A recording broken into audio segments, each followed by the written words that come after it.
Say, kids, what time is it? It's kind of like watching TV, but, in your car. 104.7 The K, Mike the Intern, Jay Stevens in the studio. It is Dark Side of the Stream. I'm up. He's up, and he's finally made it to the end of season 3 of Unsolved Mysteries. Yeah. So let's give Jay a hand. Last few ones, he's like, yeah, Mike, I really hate this show, but I know you love it, so I'll do it for you. And these last few did not make a good case for Except for the one. The one was money. Hands down the best episode of this money. I had several people watch it. Season. I was almost going to skip it because I was like, a ghost story? Yeah, who wants to talk about a ghost? I don't care about that stuff. It's stupid. Okay. But it was awesome. But we're not going to get to that yet. Yeah, we're let's not do that last. Let's go through these first two. You want to do the ghost one last? It's actually I think the second one, but you wanted to wait till the let's get through because the first two were well, not the last I like one. my Unsolved Mysteries, very mysterious. He likes his mysteries extremely unsolved. What are we doing first? Body in the Bay? Body in the Bay, yeah. So this told a story about a man who basically, by all accounts, was just a normal family guy, had a wife. He had kids. I think he had kids, maybe something like that. Anyway, just normal dude. And one night he takes his boat out, goes missing. It gets found like way, way deep in, almost to like the ocean. Yeah. And then his body was found wrapped up essentially in like tied up almost, and then like tied to an anchor. So cops think it's suicide. It didn't look like suicide to me. It's really hard to say. Weird suicide. When you like now, if there's other ways to do it, if you're gonna totally. If you didn't, I have. This is probably one of the most heartbreaking episodes in the old school Unsolved Mysteries with Robert Stack. But it was the story about this missing woman who had dealt depression and mental issues, had a really strong family, but eventually, she basically staged her own disappearance. Flew to like Montreal or something, and then killed herself by ingesting a bunch of drugs and went under an alias. They had no idea who she was when they found her in the hotel. And it wasn't until the Unsolved Mysteries episode aired that the detectives in that case say, oh my God, this might be the woman that went missing. They trailed it back. So what my point is she had basically made it to where she could commit suicide, trying to not burden her family, just to make it look like she went missing, which I think is, that's just bad, right? Because your family doesn't have answers. It leaves too many questions. So basically, if that's what he was going for, it still doesn't really add up because he got his body was tied up. Yeah, it sounds like somebody threw him in the boat, hit the engine, and just took off, shoved him off. Yeah. So there's the theory that maybe he saw some like kind of, because in that part of the country there are definitely a bunch of speedboat drug cartels bringing in drugs illegally. He may have saw something nefarious, and they were just like, this guy saw too much. He could have been in a boat accident or had rubbed into someone because they did notice like his boat had got hit by something. And maybe he got into an altercation with someone, but he wasn't really an aggressive person by the account. But if it would have been the cartel, would they have gone to all the trouble to wrap him up? No, and it would have been boom, and they just left him. It wouldn't have mattered. No one saw it. Who cares? So that part of it was mysterious. But there was a family friend that he was friends with, another man, that after this reportedly just had like some weird instances with the family. He started acting erratic. He started acting like basically like he knew something that he wasn't talking about. What do you think happened there? First of all, can I just say you look like Mario and Luigi together right now? What do you mean? Because look at you on the screen. You with the blue shirt and the red, you look like Mario, Luigi. You look like Super Mario. No, you look like Super Mario. Body I just realized you look at you. Look at your outfit. Your outfit. You look like Super Mario. I'd rather be Mario or Luigi than Fred Durst all day, sir. So that's fine. If that's what I look like, then it's me, Mario. That's fine. That's fine. Whatever. I should have worn green. Care. I could have been Luigi. I should have worn green. You should have worn green. All right. Sorry. What was the question? Yeah. All right. Well, obviously you thought that maybe the guy was Mario or Luigi, but honestly, I thought the guy, maybe these two dudes had some sort of like romantic thing and like they were seeing each other on the side. Cross lovers, something went haywire. The producers kind of led that. You know what I mean? It was almost as if like they were saying, hey, check this out. Think about this here, a little bit. Look here. Yeah. And sometimes when you feel like you're getting pushed in that direction. Well, that's another thing too. Yeah. It definitely was very, very strange. But at the end of the day, they don't have answers.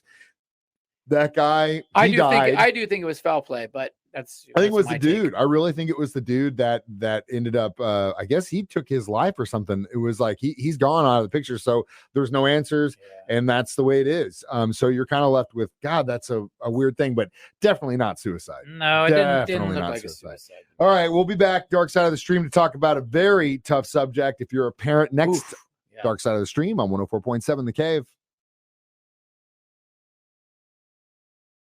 104.7 The Cave. Mario and Jay Stevens in the studio, Dark Side of the Stream, and we are discussing the last 3 episodes of this season of Unsolved Mystery. Season 3 on Netflix. Jay wanted to do the really good one, The Ghost in Apartment 14. It's coming. Last. It's a so we'll do that in the coming. next. Stick around. Stick around because that one was so badass. Woo. Yeah, badass. But we're going to talk about the one that was actually the last episode of this season. Yeah, Abducted by a Parent. Abducted by a Parent. Tells the story, the first one, of a woman who met a guy from Egypt. She was pre-med at the time. I don't know. He was kind of like, he was a doctor or something. I'm not really sure what ended up happening. They had 2 kids together. She ends up becoming a doctor. She's working all the time. He ends up losing his job and then just never really starts to find a job. And they end up getting a divorce. Everything's cool until one day he picks her up the kids to go look at a school in like Canada or something is what he told her. And he's gone. With the kids. And this was years ago. Never seen him since. Yeah. Come to find out. Hard. Yeah. Horrible. As a parent, like if you've ever gone through any kind of custody thing. Yeah. Mike and I know without getting too into details, we've both had our fair share of really it's heartbreaking. rough co-parenting. Because there's only one thing that you want, you know what I mean? And that's to be in your kid's life. And it doesn't matter in what capacity, but as long as you're there, that's all you want as a parent. And for a parent to even make that decision, even try to give you a hard time with that is the terrible thing for the kids, terrible thing for everybody involved. It's don't do that.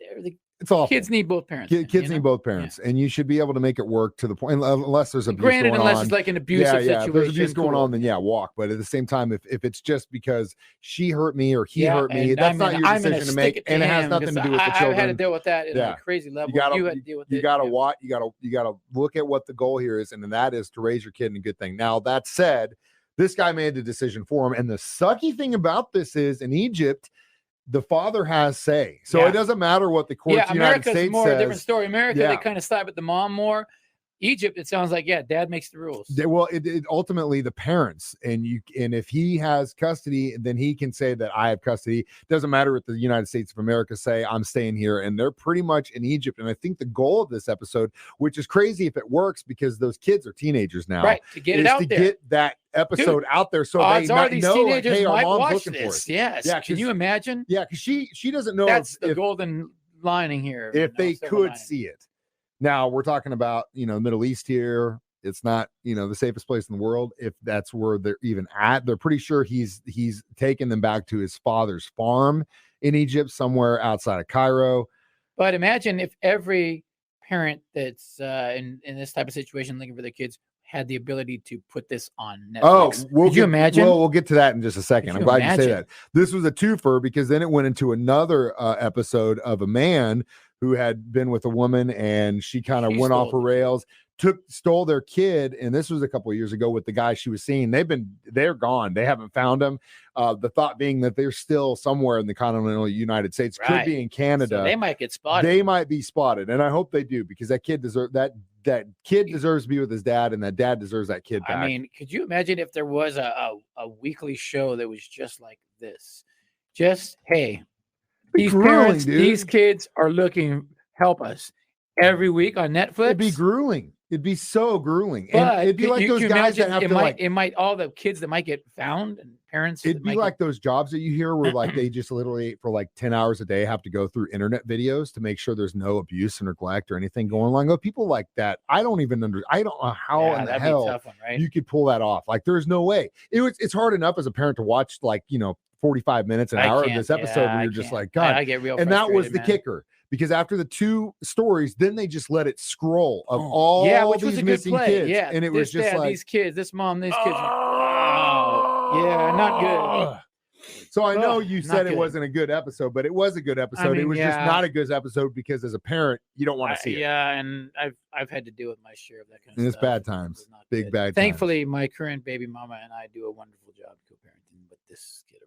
learned from the previous growing up, baby Jay. mama. Growing up. Well, I was always chill. But I was always growing I up. was I was chill. always growing up.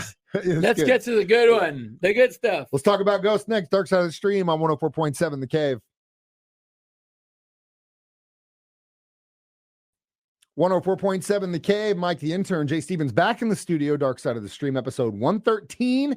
The last 3 episodes of season 3 of Unsolved Mysteries. All right. This was, in my opinion, the best episode of this entire season. And it was one that I almost skipped. Agree. Yeah. Because I don't really, I mean, the ghost stories are cool, it but says it's like Ghost in Apartment 18 and 13. You're like, what's the deal? Whatever. Yeah, okay. I'll check it out. But so basically, this woman and her kid. I don't know. I don't think we should even give away that many spoilers because it's that good for people to watch. Really? Well, then what are we going to talk about? Because, like, honestly, you go into it and they start talking about this ghost story, and you start following along, and you're like, okay, I've heard this before. You know, this is kind of crazy. This is whack. Yeah, weird stuff going on. But then in the all apartment. of a sudden, you're like, oh my God! It takes a turn. It's kind of like the emergent story with the Navajo thing that I mentioned the couple episodes ago, where I was like, the crazy thing to me is that you're talking about a culture of people who have told the same story for thousands of years. And there are people right now living that saying, you know what? I saw something like that.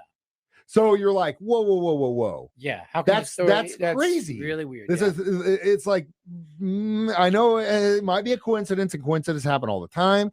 But at the same time, you're like, whoa. Well, this ghost story, it's like this ghost was crying for help to solve the case. Yeah.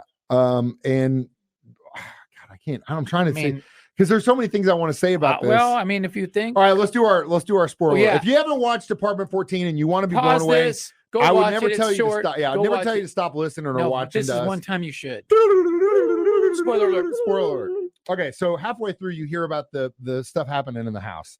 The first thing that the kid, her daughter, starts describing is seeing this woman who she thought was an imaginary friend. She draws her. Even had a name. Marliz. Her Marliz, which was wild. A weird name, right? The kid had a Ernie doll, which would just start saying with no batteries, would keep talking. Yeah. Ends up getting found in the room one day with a noose around its neck. Was like, I mean, we're talking about some severe, like, paranormal stuff that's going on that the mom describes. She's having dreams about being kidnapped, being led into a basement and getting abused.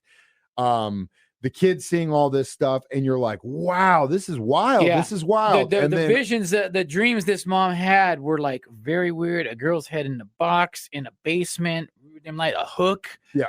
And like, it's wild. We find out. So then you come to find out that this woman, Marliz Spanicky, I think is how you said her last name. They called her Marliz. Was actually a woman that lived in this apartment who went missing, who has been trailed back to a guy who has basically been in prison for the last several years because he did this to another woman, kept her as a prisoner for 7 years. In a basement with her head in a box and a hook in there.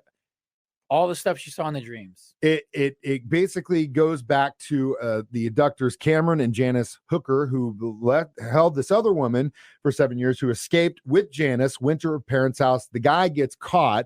They go through this whole thing, and the crazy thing about this stuff is they still have not found Marliz's body. So they have not been able to charge him with the murder of Marliz. He is due to be released from prison. And as I was telling Jay after we watched this, he's going to get sent to a mental health hospital.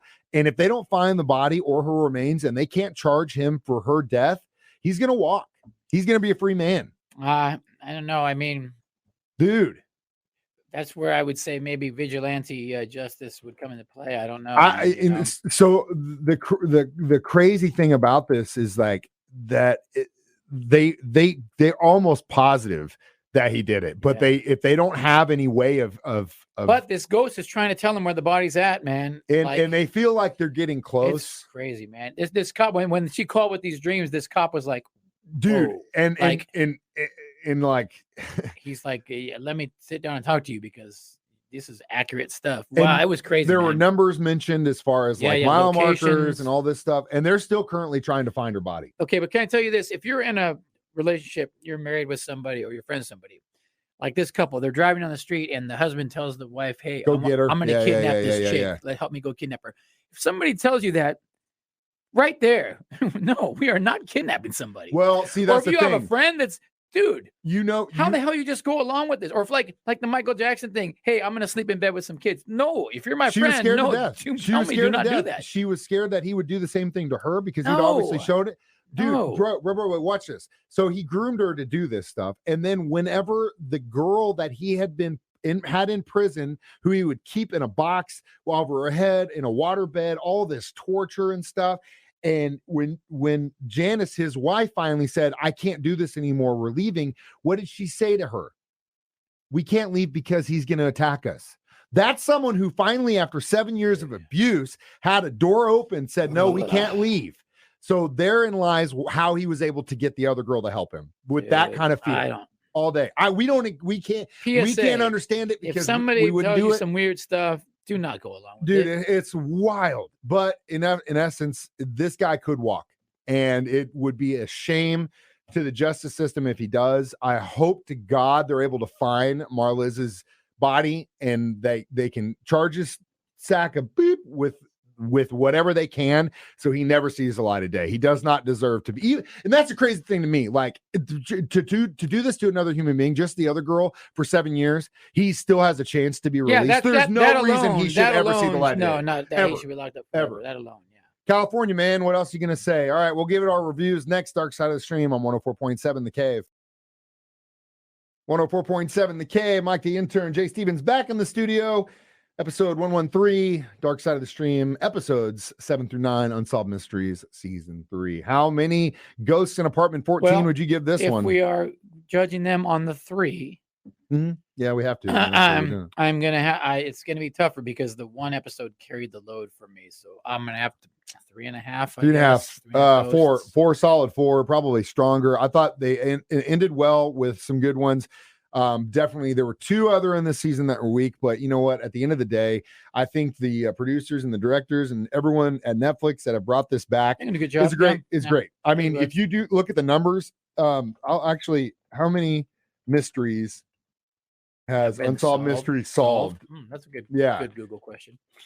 It's actually pretty incredible. Well, I believe of the 1,300 cases that they featured, yes, 260 have been solved. Half of the cases featured wanted fugitives 6%. Have been solved. Half of them. That's pretty damn good. So in essence, it does. I know that the world, it gets the word out, and people see these faces on the screen. So we're kind of true crime crazy a little bit, you know, with the whole Dahmer thing and all these serial killer shows and blah blah blah and true crime podcasts, whatever. You know, I think it all starts with Unsolved Mysteries in the sense that the goal here is to help get closure for these families and help get justice served. And that's what this is all about. And I have to commend Netflix for actually bringing that to the table for that. So solid 4 Ghosts. Jay, what are we watching next week in Dark Side of the Stream? We're going lighthearted because we've been going down some dark roads. Thank you. I've got the gold mine. You're going to have to spring a few bucks. I think it's $4. I know you don't like that. What the hell, man? Well, if you can find a bootleg, you think I made that money? If you can bootleg it somewhere, Mario. If you got the cart thing going on, you got Mansion. If it's like $4 on Amazon, Triumph Rock and Roll Machine. Oh, about the band Triumph? Yes. Oh, hell yeah. Dude, and it is badass. Tight-ass band. I already know. Well, I didn't know any of this. You didn't know anything about Triumph? Dude, and I didn't know how, like, it's a pretty crazy story. I really appreciate it there because they were really into the pyro and the larger than life shows. Like, making homemade stuff. Yeah. It's pretty good. And they just kind of stopped doing it, which was crazy. And then they've got some fans together and they go, yeah, you know what? We'll put on a private concert for you, super fans, like 20 people in a room. And God, can you imagine? Oh, it'd be so good. Dude, check it out. It's worth the price for Triumph. All right, Rock and Roll Machine on Triumph Amazon. Rock and Roll Machine on Amazon. We're gonna watch that next week. Dark Side of the Stream, as always, we're live on Facebook every Thursday at 9 a.m., 6 p.m. You can stream it online, 1047thecave.com, or on our 104.7 The Cave app. It's me, Mario, and this is Jay Stevens reminding you we watch movies, documentaries, so you don't have to. It's Dark Side of the Stream on 104.7 The Cave.